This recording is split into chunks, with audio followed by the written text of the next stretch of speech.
Olá, alunos do Colégio Militar de Brasília. Essa é a nossa 20ª aula do CAUNI, uma aula que vai tratar de revestimento, sustentação e locomoção, fazendo uma comparação entre os diversos animais invertebrados e vertebrados. Vamos também relacionar as variações de revestimento, sustentação e locomoção com os diferentes hábitos.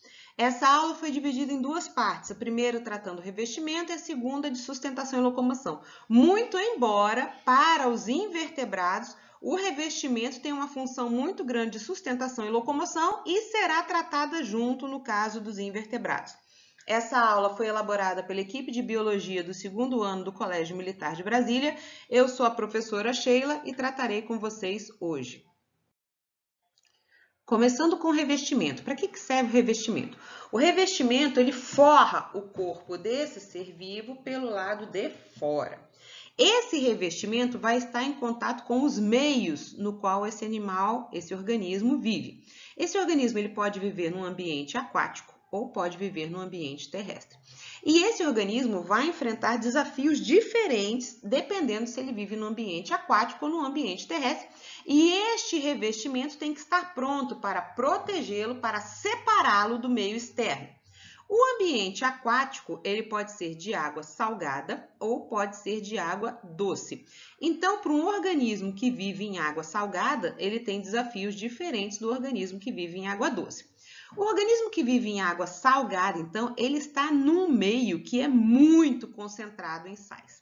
Esse meio é hipertônico quando comparado ao meio interno desse organismo. Então, a tendência é que por osmose, um processo que vocês já viram no primeiro ano, tentando haver um equilíbrio, a água saia do meio menos concentrado e passe para o meio mais concentrado. Então, a tendência é de que esse organismo se desidrate. Significa que esse revestimento, que aqui eu simbolizei por essa linha rosa, ela tem que ser um revestimento ideal para evitar que esse organismo fique desidratado. Que essa comunicação com o meio, ela seja ótima o suficiente para permitir a vida desse organismo. Aquele que vive na água doce, então, ele tem aqui o revestimento também representado por essa linha rosa, separando o meio interno desse organismo do meio externo. O meio externo é menos concentrado que o meio interno, então a tendência é que a água saia do meio menos concentrado para o meio mais concentrado. Então, há a chance desse organismo ganhar água em excesso. Novamente, esse meu revestimento vai ter que ter meios de evitar o excesso de água entrando nesse organismo. Quando se está na Terra, por outro lado, o grande problema é que o ambiente externo, normalmente, tem menos água que o ambiente interno. E este revestimento tem que evitar, então, essa perda de água do meio interno para o externo, para que esse ser vivo não fique desidratado. Além disso, outras coisas afetam também, né? Esse aqui tem mais água no interior do que no interior. Os seres vivos têm aproximadamente entre 70% e 80% água, né? Então, a chance de perder água e de ficar desequilibrado por conta disso é alta. A radiação, o calor, ele afeta tanto os organismos terrestres quanto o aquático. Porém, o aquático, a água serve como uma proteção para essa radiação, né? A luz, ela entra na coluna d'água até uma determinada distância, né? Eu tenho uma região mais fótica e tenho uma região afótica, então eu tenho uma proteção. O organismo que está no ambiente terrestre, ele está com este revestimento em contato direto com essa radiação e com o calor. Além disso, tanto organismos que vivem no ambiente aquático quanto aqueles que vivem no ambiente terrestre podem ter problemas, por exemplo, com patógenos, né? Então, esse revestimento ele tem que ser um revestimento ideal para proteger de calor, de radiação, de perda de água, ganho de água e dos patógenos que estão ali. Com base nisso, vamos ver quais são as funções desse meu revestimento. E a gente pode ter funções diferentes dependendo do grupo de ser vivo. Então, vejam aqui, trocas gasosas. Muitos organismos, aqui eu botei como exemplo uma salamandra, mas não é só ela, e aqui uma planária, então invertebrado e vertebrado, plateuminto e o cordado, né, anfíbio, os dois fazem trocas gasosas através do seu tegumento, através do seu revestimento. Então, este revestimento, ele tem que ser preparado, propício para que hajam essas trocas gasosas, né? Termorregulação. Então, vejam aqui eu botei uma ave e aqui um mamífero. Há uma variação da temperatura interna com a temperatura externa. As penas aqui que estão no revestimento dessa ave, assim como o pelo que está no corpo desse mamífero, criam um isolamento, evitam a perda de calor do corpo para o meio externo. Entre as penas, entre os pelos, fica como se fosse um colchão de ar um pouco mais aquecido que vai evitar a perda de calor para o exterior, né? Eles revestem, protegem o corpo desse animal, evitando então a perda de calor. Balanço hídrico. Então, vejam, esses animais, eles podem perder água pela pele, regulam água pela pele, muitos anfíbios absorvem água pela pele, tá? Os artrópodes, esse exoesqueleto que reveste, evita que esses animais percam água para o ambiente. Então, vejam que esse tegumento, essa pele, esse tecido de revestimento, ele tem que evitar que se perca água em excesso ou que se ganhe água em excesso. Vão permitir, então, a absorção de água, evitar a perda de água para que o balanço hídrico do animal fique de acordo com o modo de vida dele. Defesa, então aqui, ó, eu botei uma lagarta, isso aqui vai virar uma mariposa, tá? Vejam que a coloração dela é uma coloração de advertência, uma coloração laranja, essas colorações laranja, vermelhas, amarelas, azul forte, normalmente indicam perigo ou impalatabilidade. Além disso, ela tem pelos aqui, ó, esses pelos, quem já encostou numa lagarta que tem pelos ou espinhos, deve ter percebido uma sensação urticante, né, de irritação da pele, porque esses pelos aqui são locais de proteção, né? Esse animal aqui, então todo mundo conhece, o porco-espinho, os pelos deles são endurecidos e vão fazer uma proteção contra predadores, né? Então aqui o tegumento também e apêndice do tegumento, fazendo então a função de proteção desses animais. Ataque. Então, as garras aqui das aves, os bicos das aves, são utilizados como métodos de ataque para eles conseguirem se alimentar. Se a gente pensar em dentes de muitos mamíferos, chifres, tá? Então, aqui tem presente também chifres, presentes nos mamíferos, são estruturas feitas a partir do tegumento e que servem, então, para atacar algum inimigo ou alguma presa que eles precisem. As garras também fazem esse papel. Sensorial. Quem já percebeu esses bigodes aqui, ó, nos gatos e uma série de outros animais e em aranhas? Tem aqui os Trichobótlias, tá? Que são também pelos que percebem variação, inclusive de movimentação de ar. Então, por isso, aquele sentido aranha do Homem-Aranha nada mais é que esses Trichobótlias aqui, que percebem a movimentação do ar, né?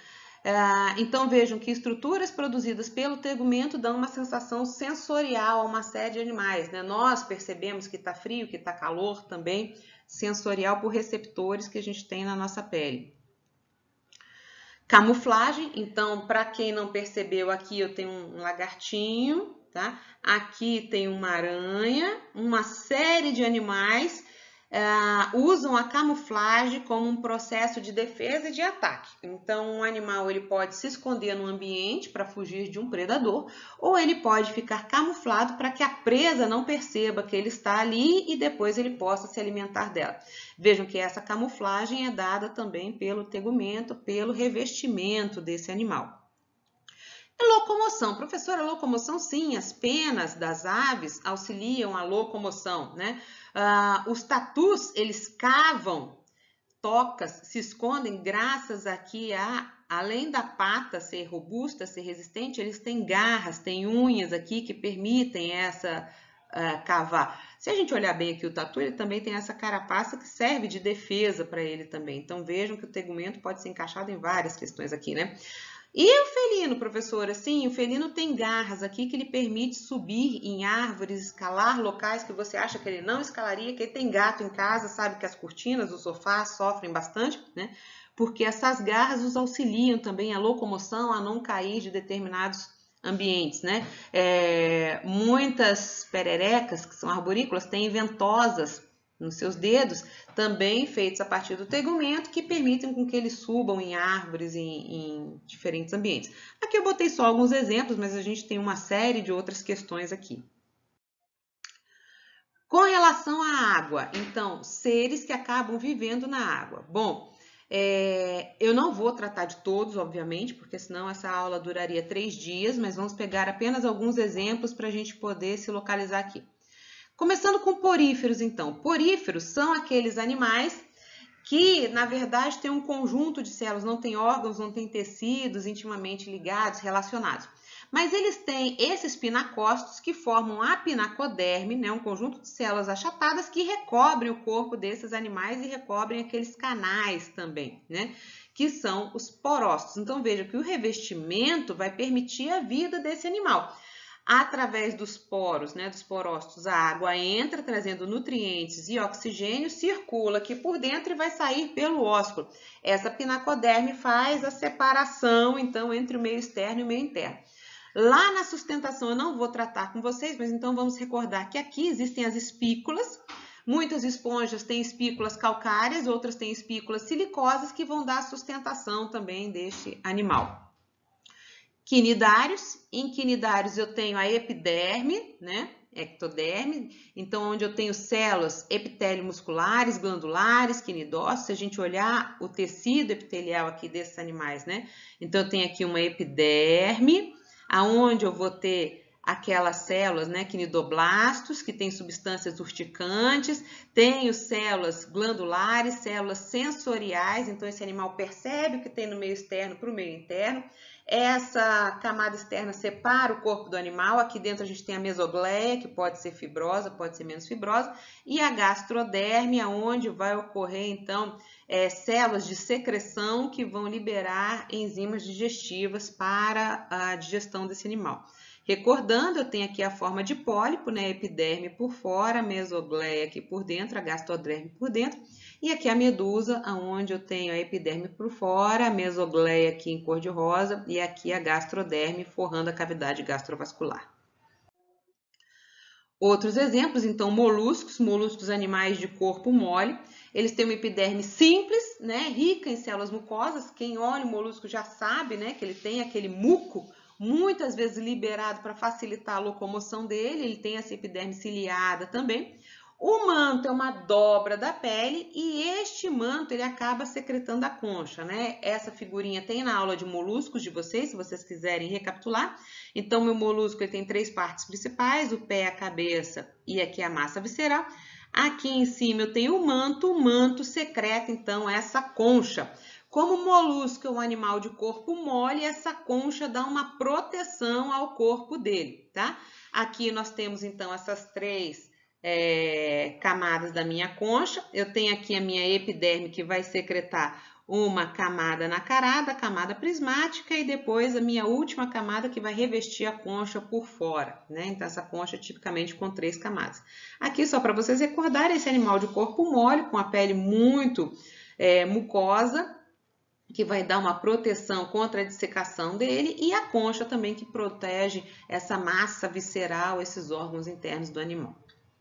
Em crustáceos, eu peguei apenas crustáceos, mas lembrando que crustáceos fazem parte dos artrópodes, aonde eu tenho quelicerados, onde eu tenho insetos, onde eu tenho diplópodes e quilópodes. E nós temos, então, uma epiderme que secreta uma cutícula. E aí nós vamos ter, então, a formação de um exoesqueleto. No caso do crustáceo, a endocutícula é secretada com sais de cálcio. E vai ocorrer, então, esse endurecimento da exocutícula, tá? Para vocês recapitularem, não vou passar todo o processo de equidise para vocês, mas eu tenho a epiderme, a endocutícula, a exocutícula, essa epicutícula, essa linha aqui bem em cima, né? Essa região mais alta aqui é uma linha de fraqueza, onde ocorre a muda, tá? Onde eu tenho a quebra do exoesqueleto. Aqui, então, já no final, eu tenho uma digestão, desaparecimento dessa camada aqui, preenchida com líquido de muda, é essa linha de fraqueza que fica mais fácil de quebrar. Aqui eu já tenho a epiderme secretando, então, a nova cutícula que vai sendo endurecida. No caso dos crustáceos, eu tenho esses sais de cálcio endurecendo, então, esse exoesqueleto. Então, lagostas, camarões, caranguejos, siris, eles têm esse exoesqueleto bem endurecido devido aos sais de cálcio, né? Se a gente pensar em insetos aracnídeos, diplópodes e quilópodes, basicamente a gente tem quitina, né, como proteína de revestimento. Esse exoesqueleto, como eu falei para vocês, ele vai proteger o corpo do animal, mas ele evita também, principalmente naqueles de ambiente terrestre, insetos, quelicerados, unirames, birrames, a perda de água, a locomoção, porque eu tenho ele fazendo uma sustentação e uma locomoção também, auxiliando a locomoção, ligada a uma série de músculos para fazer a locomoção desses animais. Agnatos, então nós temos as lampreias e as feiticeiras. Essa epiderme ela é delgada, coberta por uma cutícula e eu tenho numerosas glândulas, né? Nas lampreias, então eu tenho glândulas unicelulares, nas feiticeiras eu tenho as pluricelulares. Ele não é queratinizado, com exceção dos dentes, tá? Mas eu tenho aqui, ó, a minha lampreia e a minha feiticeira. Lembram que a feiticeira tem aquela produção exagerada de muco que inclusive auxilia na sua alimentação. Os peixes, nós temos uma epiderme não queratinizada, tá? Numerosas glândulas, então quem já tentou segurar um peixe percebe que muitas vezes ele parece que está ensaboado, né? Essas glândulas, elas dão uma proteção ao corpo dele, reduz o atrito, lembrando que esse animal tem que se deslocar na água, tá? As escamas também dão uma proteção ao corpo dele, separam o ambiente interno do externo, dão uma maior proteção ali no tegumento. Essa escama gamoide, ela tem uma base óssea, então é aquela escama mais difícil de retirar. Essa escama cosmoide é aquela escama mais queratinizada, basicamente feita por queratina. As escamas placoides são aquelas de tubarões, raias, quimeras, então elas são cobertas por dentinas. E essas duas aqui nada mais são do que variações da cosmoide. Animais que vivem em terra. Então, vamos começar com os anfíbios. Os anfíbios saem da água para a terra, né? Mas ainda tem uma ligação muito grande com o ambiente aquático. Por quê? Porque a pele desses anfíbios é importante para a respiração.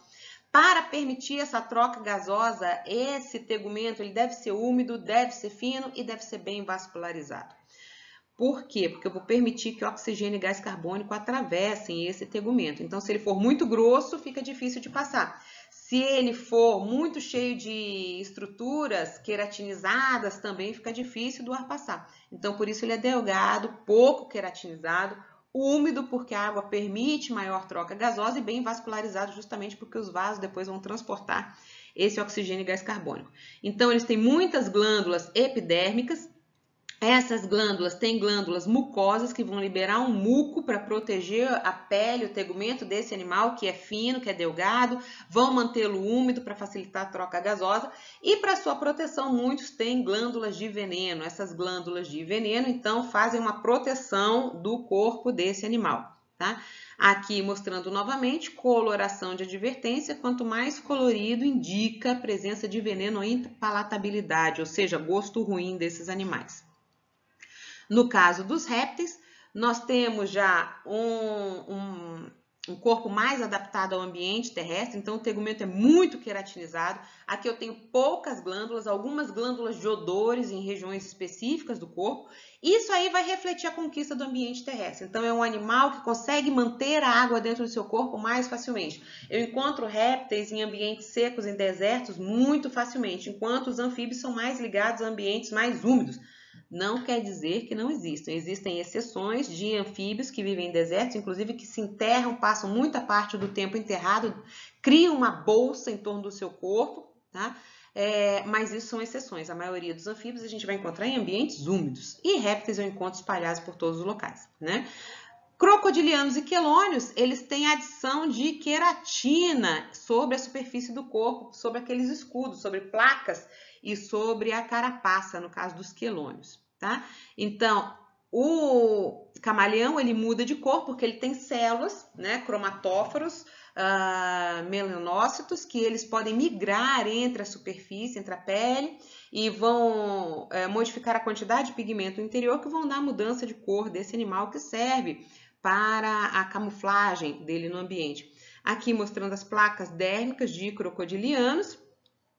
Isso aqui é muito comum, a gente vê que muitos répteis, né, lagartos, cobras, mudam a pele. Por quê? Porque tem uma camada de queratina que é desgastada com o tempo. Conforme ela vai sendo desgastada, ela vai sendo reposta. E aí, esse animal acaba retirando essa pele velha e vai produzindo uma nova que vai sempre lhe dando a proteção contra a dessecação. Tá?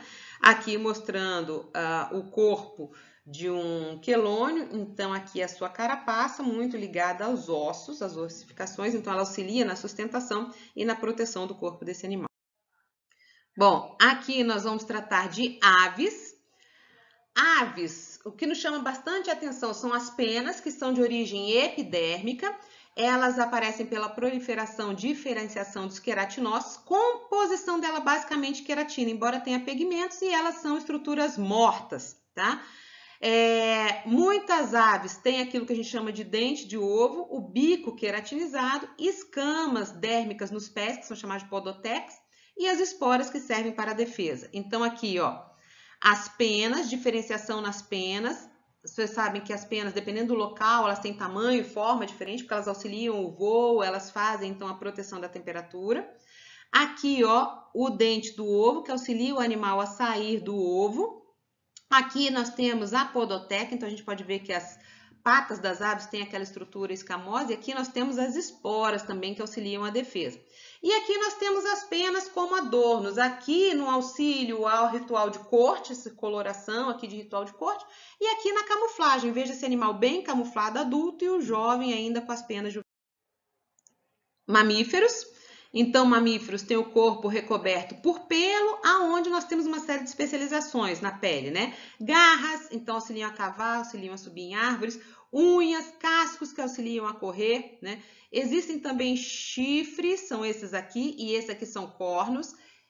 Já vamos ver a diferença entre eles. Glândulas sudoríparas que auxiliam na termorregulação, sebáceas que mantêm o pelo com uma superfície oleosa que evita que ele fique encharcado. Glândulas mamárias produzem o alimento do filhote, odoríferas que dão cheiro. Os animais marcam territórios com essas glândulas odoríparas, né? Aqui nós temos um corte da pele dos mamíferos, então aqui nós temos epiderme, uma camada mais queratinizada, menos queratinizada, glândulas que se abrem para a epiderme, aqui a derme, a gente tem aqui a raiz do pelo, pelo saindo aqui, normalmente glândulas sebáceas liberam sua secreção aqui próxima ao pelo, tá? E aqui nós temos chifres e cornos. Os chifres são esses aqui, cobertos por um velame, depois o osso fica exposto e ele tem aqui uma linha de fratura. Esse animal pode quebrar o chifre, pode gerar novo chifre, que serve para comportamento de ritual de corte, acasalamento, defesa de território. O corno, ele é basicamente queratinizado, não tem aquele velame, e quando ele é quebrado, ele é perdido. Com relação ao aparelho locomotor, no aparelho locomotor nós temos 3 aparelhos envolvidos. O sistema esquelético, que ele é passivo na nossa locomoção. Então, essa figurinha que a gente vê em filme de terror, ela seria inviável, porque o esqueleto ele responde passivamente à ação do meu sistema muscular. O meu sistema muscular é ativo, então esse meu sistema muscular é que faz a movimentação. Tá? Ele se segura nos ossos, se prende aos ossos com os tendões e aí ele vai fazer a movimentação. Ligando o esquelético com o muscular, nós temos o nosso sistema articular. Então, as minhas articulações, os tendões, eles fazem a união desse meu sistema esquelético com o sistema muscular. O meu sistema locomotor ele tem uma série de funções atribuídas a esses 3 sistemas aqui. Então, a sustentação vai permitir com que o animal se mantenha sustentado, a locomoção da união dos ossos, músculos e articulações, proteção, muitas vezes esse sistema tem estruturas de proteção, nós já tratamos sobre isso, dependendo dos grupos de animais. Homeostase mineral, então eu tenho cálcio ligado aos ossos principalmente, né? E eu tenho esses ossos sendo tirado, o cálcio sendo tirado dos ossos ou reposto aos ossos. E a produção de células sanguíneas dentro da minha medula óssea. Tá? Então, vamos dar uma olhada aqui. O meu esqueleto, no caso dos craniatas, ele é um endoesqueleto. Nós já vimos lá nos invertebrados que muitas vezes nós temos uma estrutura de sustentação externa, então exoesqueleto. E esse meu esqueleto ele é constituído de ossos, cartilagens e eu tenho articulações também. Eu tenho um tecido conjuntivo que vai produzindo isso aqui. É um tecido que é constantemente remodelado. Então, os meus ossos constantemente eles vão sendo produzidos e gastos, né? Quem já quebrou um osso percebe que ele se refaz, né? Ele tem uma capacidade de se remodelar, de se religar, de se fazer.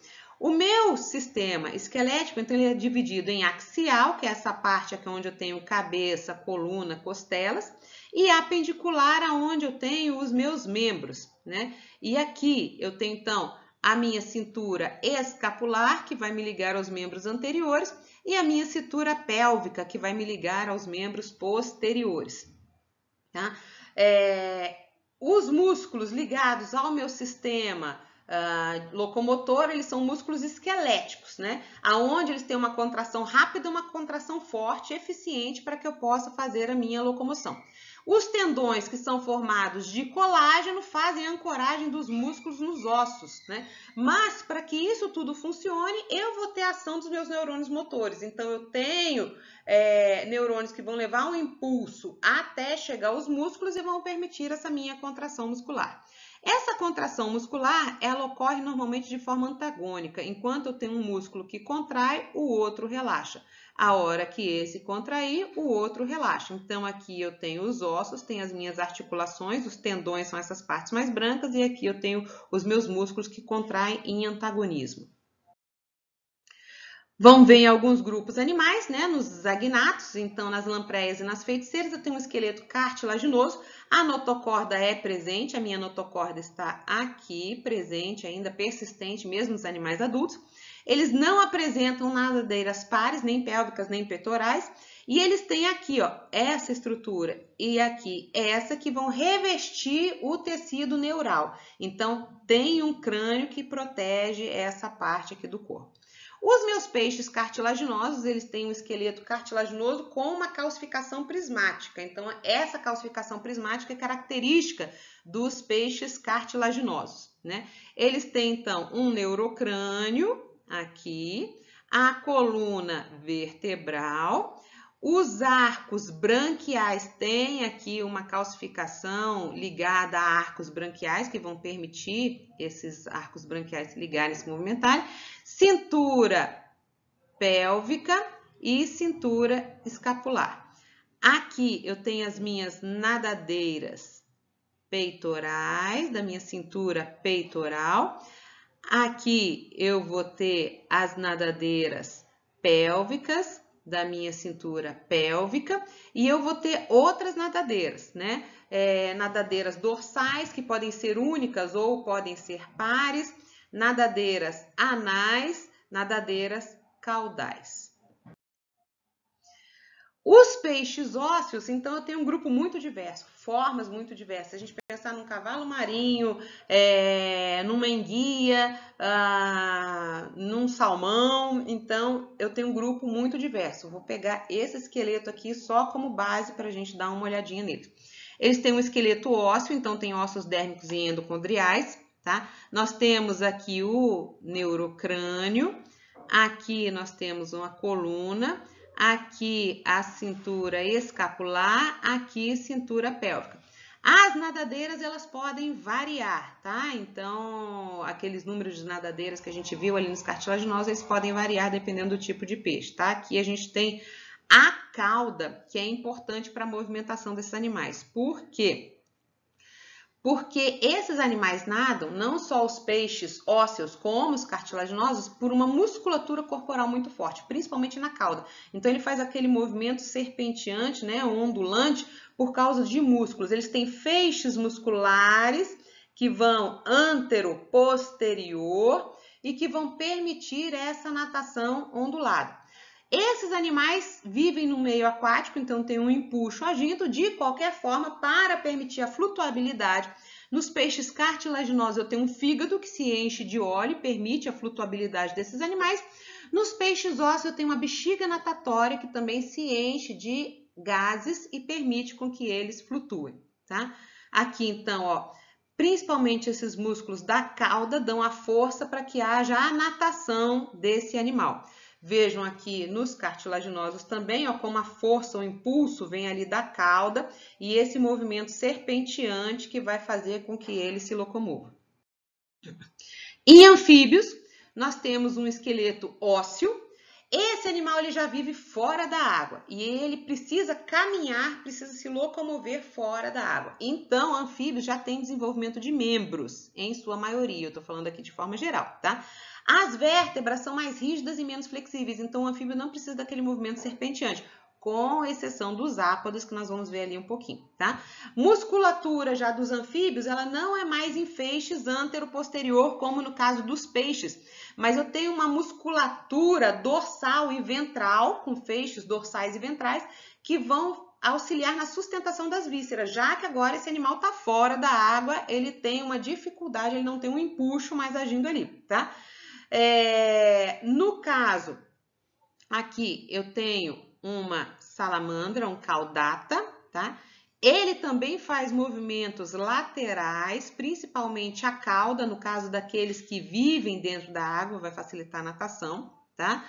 Mas ele tem muitos músculos aqui dorsais e ventrais para sustentar as vísceras. Aqui nós temos o neurocrânio, aqui a coluna, que é mais alongada, tá? Aqui nós temos cintura escapular com os membros anteriores, aqui cintura pélvica com membros posteriores.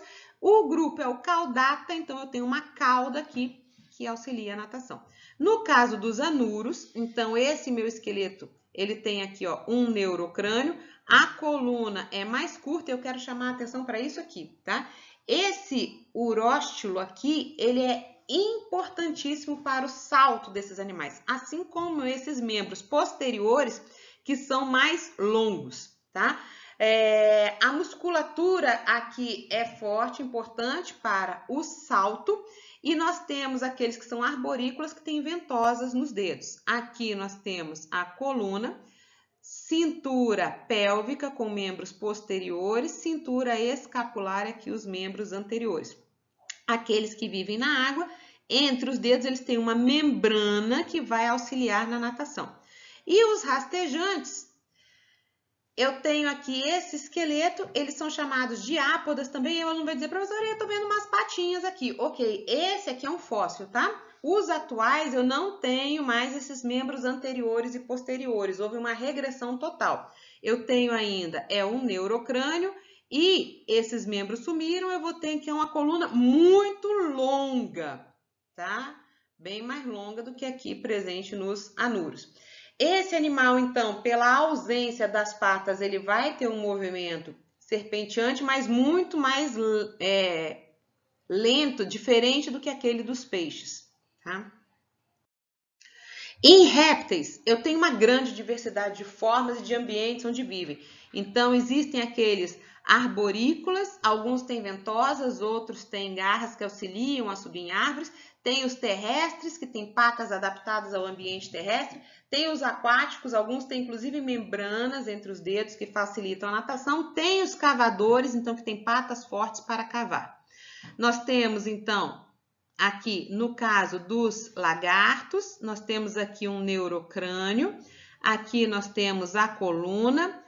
a cintura escapular com membros anteriores, cintura pélvica com membros posteriores, e aí esses membros vão estar variando com o ambiente, tá? Então, se eu tenho garras e dedos muito longos, significa que esse animal é arborícola. Patas mais grossas, mais fortes, terrestre, e assim sucessivamente. E aqui nós temos a cauda, que auxilia no equilíbrio desses animais, auxilia a locomoção deles, tá? No caso das cobras, eu tenho ausência de cintura pélvica escapular, não tenho mais isso aqui. Alguns lagartos também perderam, tá? Cintura pélvica escapular, alguns lagartos têm esse formato de cobra. E alguns têm umas patas muito, muito reduzidas, tá certo? Aqui nós temos neurocrânio e essa coluna aqui, que é extremamente longa, que vai percorrer todo o corpo do animal. Nos testudines, então os quelônios, o que nos chama a atenção, eles são únicos nessa questão da carapaça e do plastrão, que são formados internamente por ossos e externamente por queratinas. A cintura pélvica e escapular ficam para dentro, associadas à costela. Vocês podem ver que a gente, os nossos ombros, né, nossa cintura pélvica e escapular, ela fica fora das nossas costelas, mas aqui deles, fica inserida no interior das suas costelas, dentro da carapaça, tá? Aqui nós temos neurocrânio, aqui a coluna, muito ligada, então, a essa carapaça. Aqui, cintura pélvica com membros posteriores, cintura escapular com membros anteriores. Nos crocodilianos, cadê o meu crocodiliano? Apareceu a seta, não apareceu? Aqui! Então, temos aqui, neurocrânio, coluna, cintura escapular com membros anteriores, cintura pélvica com membros posteriores, e essa cauda aqui, que é muito forte, auxilia esse animal na natação. A gente acha que o crocodiliano ele é lento, desajeitado, mas ele consegue se colocar sobre as patas, o que os lagartos têm uma postura mais achatada aqui, né, com os membros mais laterais. O crocodiliano ele consegue levantar e correr, inclusive rapidamente. E na natação ele é muito rápido graças a uma musculatura forte ligada a essa cauda aqui dele. Em aves, então, me chama muito a atenção esses membros anteriores transformados em asas. Então, o corpo é bem adaptado ao modo de locomoção, que é uma locomoção aérea. Essas asas são formadas pelo antebraço e pelas mãos. Então, eu tenho aqui esses ossos de antebraço e mão, né? Braço, antebraço e mãos. Eu tenho as penas ligadas aqui, não ligadas aos ossos, tá? Mas só para a gente ter um posicionamento de como essas penas são associadas aqui aos ossos e à musculatura que vai fazer o voo. Aqui eu vou ter o meu osso externo com essa forma de quilha, aonde eu vou ter uma inserção forte de músculos muito bem distribuídos. Aproximadamente 20% do corpo do animal está aqui em musculatura, tá? De toda a musculatura, se a gente pensar a musculatura total aí de corpo do animal, o peso dele basicamente 20% eu tenho aqui, nessa parte que vai facilitar o voo. É lógico que nem todas as aves voam, então aves que não voam como emas, como avestruzes, têm umas patas muito fortes e musculares, tá?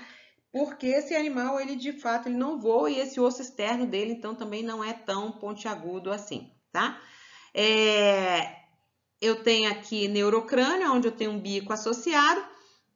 Aqui nós temos coluna, aqui a minha cintura escapular com os membros transformados em asas e aqui cintura pélvica com membros posteriores. Aqui está mostrando a minha musculatura forte aqui, na forma de quilha. Aqui eu tenho o osso pneumático, então mostrando esses espaços no interior dos ossos que vão dar uma leveza ao esqueleto para o voo. E esses animais, o que tem de interessante é que as vértebras cervicais são bem separadas, mas eu tenho uniões aqui em vértebras sacrais e lombares. Então, formando aqui esse P aqui, o pigóstilo, e aqui o sinsacro, onde eu tenho fusão de vértebras.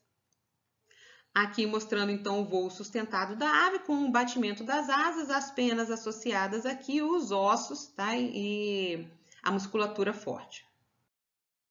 E mamíferos, o interessante é que nós temos 7 vértebras cervicais em qualquer que seja ele. Aqui nós temos um gatinho, tá?